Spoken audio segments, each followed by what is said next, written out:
Everyone, आज हम पढ़ेंगे इलेक्ट्रोस्टैटिक पोटेंशियल एनर्जी, स्थित वैद्युत स्थितिज ऊर्जा।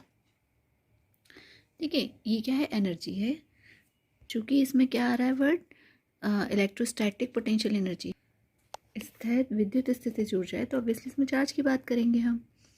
आप सभी को पता है कि आवेशों को अगर वो लाइक चार्जेस यानी सजाती हैं तो उनको पास लाने में, या फिर विजातीय हैं, अगर विजातीय अनलाइक हैं तो वो आपस में अट्रैक्ट होते हैं, और सजातीय लाइक हैं तो वो क्या होते हैं? रिपेल होते हैं। तो सीधा सीधा मतलब ये हुआ कि अगर विजातीय आवेश हैं तो उनके बीच में क्या होता है? आकर्षण बल होता है, और अगर सजातीय हैं तो उनके बीच में क्या लगता है? प्रतिकर्षण बल। तो यानी कि विजातीयों को तो दूर ले जाने में, पास तो वो अपने आप आ ही रहेंगे, और सजातीयों को पास लाने में, क्योंकि वो तो दूर जाने की नेचर है। तो आपको क्या करना पड़ता है? कुछ वर्क करना पड़ता है, कुछ कार्य करना पड़ता है। तो यही कार्य उन आवेशों का जो आप सिस्टम बना रहे हो ना, उसको बनाने में क्या होता है? विद्युत स्थितिज ऊर्जा के रूप में संचित हो जाता है। ठीक है, तो उसी को हम क्या कहते हैं? ऊर्जा। वही क्या कहलाती है? हमारी स्थित विद्युत स्थितिज ऊर्जा। डेफिनेशन के फॉर्म में कहें तो ये सीधे सीधे क्या होगी कि विभिन्न बिंदु आवेशों से मिलकर बने किसी निकाय की विद्युत स्थितिज ऊर्जा उस किए गए कार्य के बराबर होती है जो उन आवेशों को अनंत से लाकर उस निकाय की रचना करने में किया जाता है। सीधे सीधे से मतलब ये कि आप चार्जेस को पास लाकर एक सिस्टम बना रहे हैं, तो ऑब्वियसली आपको किसी ना किसी फोर्स के अगेंस्ट वर्क करना पड़ेगा ना। तो वो वर्क उसमें क्या हो जाएगा? एनर्जी की फॉर्म में स्टोर हो जाएगा। तो वही क्या कहलाएगी? आपकी इलेक्ट्रोस्टैटिक पोटेंशियल एनर्जी कहलाएगी। मतलब सीधा सीधा से ये कि आपने चार्जेस का एक सिस्टम फॉर्म किया है, तो उसमें वो वर्क हुआ है, वो वर्क उसमें एनर्जी के फॉर्म में स्टोर हो गया है, वही ये एनर्जी है। ठीक है, मान लीजिए ये आपका दो चार्जेस हैं आपके पास, सपोज Q1 और Q2, दोनों एक दूसरे से कितने डिस्टेंस पे रखें? R12, R दूरी के लिए ले लिया, और 12 मतलब पहले चार्ज और दूसरे चार्ज के बीच की दूरी है। ठीक है, ये वाला चार्ज बिंदु A पर स्थित है और Q2 बिंदु B पर स्थित है। अब हम ये जानना चाहते हैं कि ये जो सिस्टम आपने बनाया दो चार्जेस का, इसकी इस सिस्टम की, इस निकाय की विद्युत स्थितिज ऊर्जा कितनी है? तो हम क्या करेंगे कि इनिशियली जो हमारा Q2 चार्ज है बिंदु B पर ना होकर हम उसे कहाँ मान रहे हैं? इसको हम इसको मान रहे हैं कि ये इनफाइनाइट पर है, हम इसको मान रहे हैं कि ये इन्फिनिटी पर है।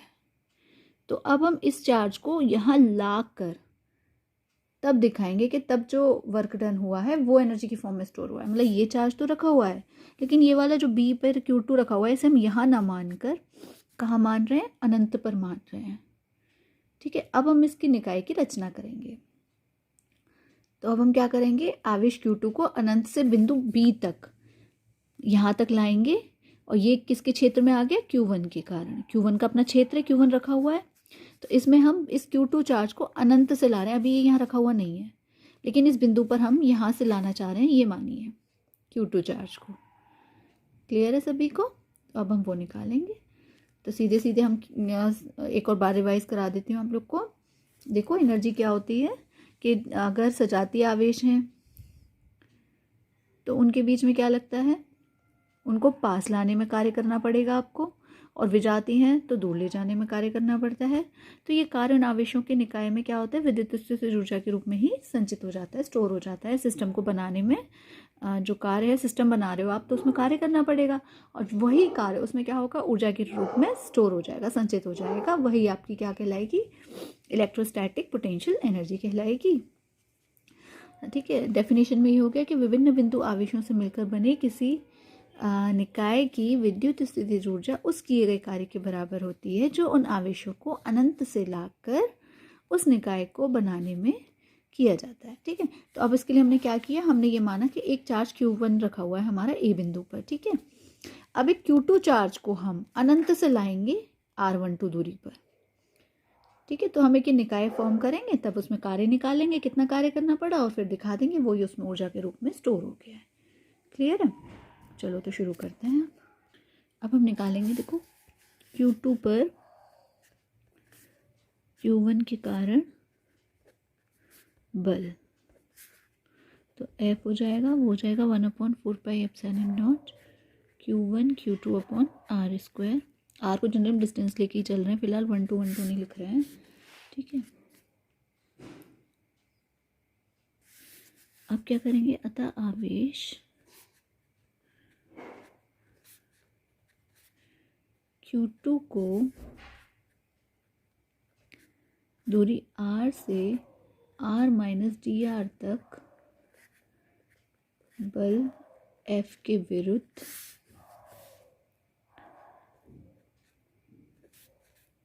लाने में किया गया कार्य। अब हम कार्य करेंगे क्या, कि अब हम इसको क्या करें, आवेश Q2 को R से R-dr दूरी पर ला रहे हैं, F के विरुद्ध ही तो ला रहे हैं, इसकी वजह से ये बल है Q2 पर F1 Q1 की वजह से, तो उसके विरुद्ध हम ला रहे हैं, तो वो dW कितना हो जाएगा, F.dr परिभाषा से वर्क डन की स्केलर प्रोडक्ट ही तो होता है फोर्स और डिस्टेंस डिस्प्लेसमेंट का, तो हो जाएगा -F.dr। F की वैल्यू क्या है, 1/4πε0 Q1 Q2/r²dr। तो यही जो वर्क डन है, यही क्या हो गया,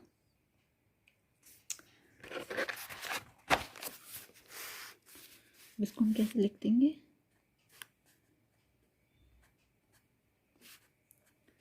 आवेश Q2 को अनंत से लाकर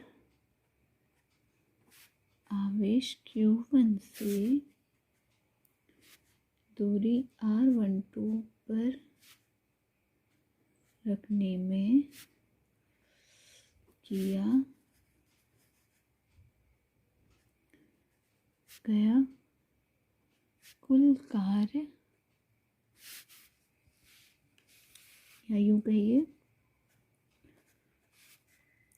निकाय की विद्युत स्थितिज ऊर्जा।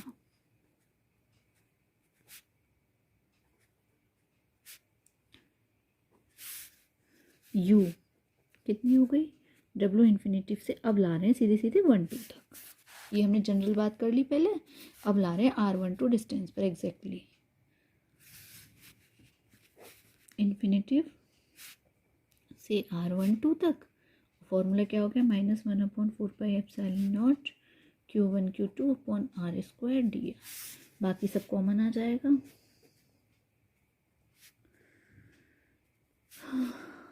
ये बचेगा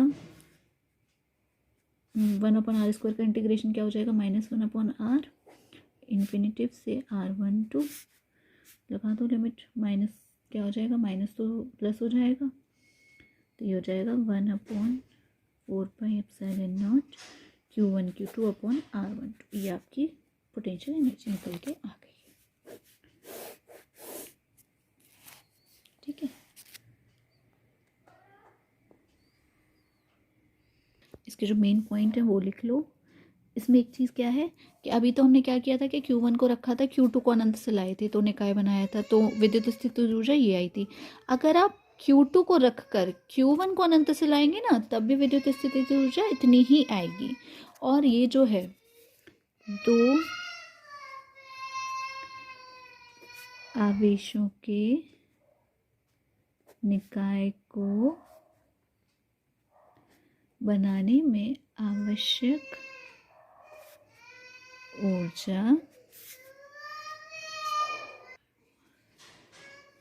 उन आवेशों की केवल अंतिम स्थितियों पर निर्भर करती है, अंतिम स्थितियों पर निर्भर करती है। अब देखिए होता है क्या है, जो लाइक चार्जेस होते हैं, जो सजातीय आवेश होते हैं, उनके बीच में आप लोग को पता है रिपल्सन लगता है ना, प्रतिकर्षण बल लगता है। तो अगर आप उनको पास लाना चाहते हैं, ऑन ब्रिंगिंग क्लोज, अगर हम उनको क्लोज लाना चाह रहे हैं, उनको पास लाना चाह रहे हैं, तो उनके बीच में क्या लग रहा है, रिपल्सन, प्रतिकर्षण बल। अगर हम उन्हें पास लाना चाह रहे हैं तो रिपल्सन तो उन्हें दूर फेंक रहा है, लेकिन हम उन्हें पास लाना चाह रहे हैं तो हमें उस प्रतिकर्षण के विरुद्ध कार्य करना पड़ेगा। तो work has to done against repulsion, तो हमें क्या करना पड़ेगा, उस रिपल्सन के अगेंस्ट वर्क करना पड़ेगा। Work has to done against repulsion. तो अब हम वर्क कर रहे हैं तो वो वर्क कहीं ना कहीं स्टोर होगा in the form of energy. Energy की फॉर्म में जब वो स्टोर होगा तो वही कौन सी एनर्जी बनेगी, तो वो सिस्टम की क्या बनेगी, इलेक्ट्रिक पोटेंशियल एनर्जी। तो वो क्या होगी, बढ़ गई वो, क्योंकि आपने वर्क किया तो वो ऊर्जा बढ़ गई। तो ये उससे क्या होगा, यानी लाइक चार्जेस के लिए सिस्टम की इलेक्ट्रिक पोटेंशियल एनर्जी क्या होती है, बढ़ती है। अब वो थ्रोइंग अवे, अगर हम उन्हें दूर कर रहे हैं लाइक चार्जेस को, जैसे पॉजिटिव पॉजिटिव को या नेगेटिव नेगेटिव को हम दूर फेंकना चाह रहे हैं, तो दूर तो वो वैसे भी हो जाएंगे, आपको करने की ज़रूरत ही नहीं है, क्योंकि लाइक चार्जेस है तो उनमें रिपल्सन तो ऑटोमेटिकली वर्क करेगा, तो आपको कुछ करना ही नहीं पड़ रहा है। तो उस केस में क्या होता है, इलेक्ट्रिक पोटेंशियल एनर्जी रिड्यूस होती है, घटती है। ठीक है, अब अनलाइक चार्जेस की बात कर लेते हैं। अनलाइक चार्जेस के केस में क्या होगा, जो अनलाइक हैं, लाइक आपके विजातीय आवेश हैं, यानी प्लस माइनस माइनस प्लस, तो उस केस में क्या होगा, उनके बीच में तो अट्रैक्शन वर्क करता है, वो उनकी नेचर क्या होती है, पास आने की, अट्रैक्ट करने की एक दूसरे को। तो अगर आप उन्हें पास लाना चाहते हैं तो आपको मेहनत करने की ज़रूरत ही नहीं है, वो अपने आप ही पास आएंगे। ठीक है, तो देयरफॉर अट्रैक्शन वर्क ऑटोमेटिकली, तो वो काम अट्रैक्शन फोर्स खुद ही कर लेगा, आपको उसके लिए कोई मेहनत नहीं करनी है। तो जब मेहनत नहीं करनी है तो उसमें कोई एनर्जी बढ़ नहीं रही है, यानी घट रही है, इलेक्ट्रिक पोटेंशियल एनर्जी क्या होगी, घट रही है, रिड्यूसेस, अनलाइक के केस में, विजातीय के केस में। ऑन थ्रोइंग अवे, अगर आप उन चार्जेस को अवे कर रहे हैं, दूर ले जाना चाह रहे हैं, जो विजातीय आवेश हैं जिनके बीच में आकर्षण लगता है और नेचुरली, लेकिन आप उन्हें दूर करना चाह रहे हैं, तो आपको मेहनत करनी पड़ेगी, क्योंकि उनकी नेचर क्या है, पास आने की एक दूसरे के। ये वाला चार्ज इधर आएगा, ये वाला चार्ज इधर आएगा, लेकिन आप चाहते हो कि ये दूर हो जाएं, तो आपको इनके अट्रैक्शन के अगेंस्ट वर्क करना पड़ेगा, मेहनत करनी पड़ेगी। तो work has to done against attraction. तो जब आप मेहनत कर रहे हो तो आपकी वो मेहनत सिस्टम में एनर्जी की फॉर्म में स्टोर होगी, तो जब और एनर्जी में इसकी फॉर्म में स्टोर होगी तो वो क्या होगी, इलेक्ट्रिक पोटेंशियल एनर्जी बढ़ जाएगी, इट इंक्रीजेस।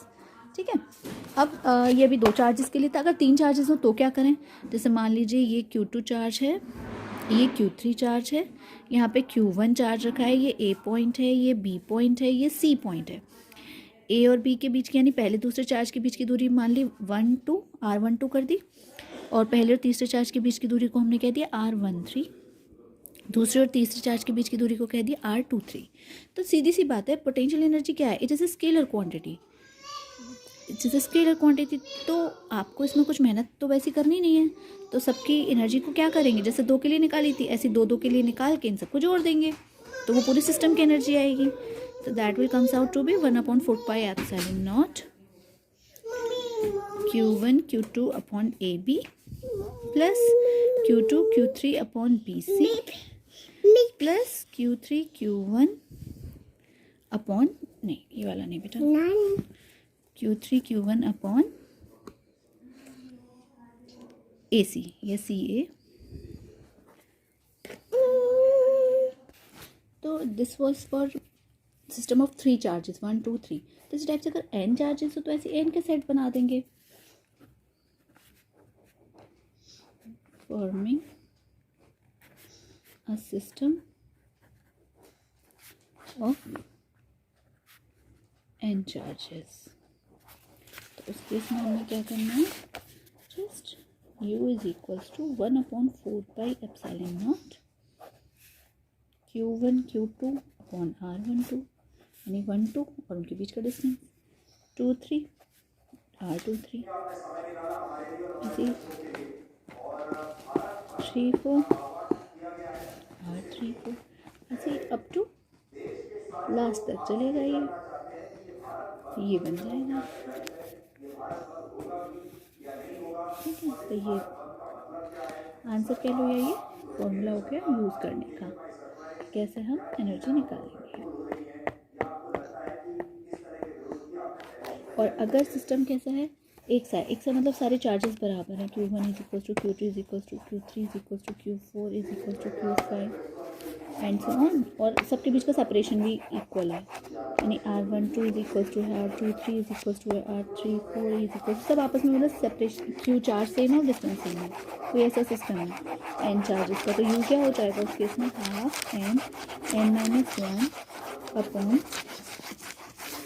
4πε0 R और Q², याद रखिएगा। ठीक है, तो ये वाला टॉपिक अभी फिनिश हो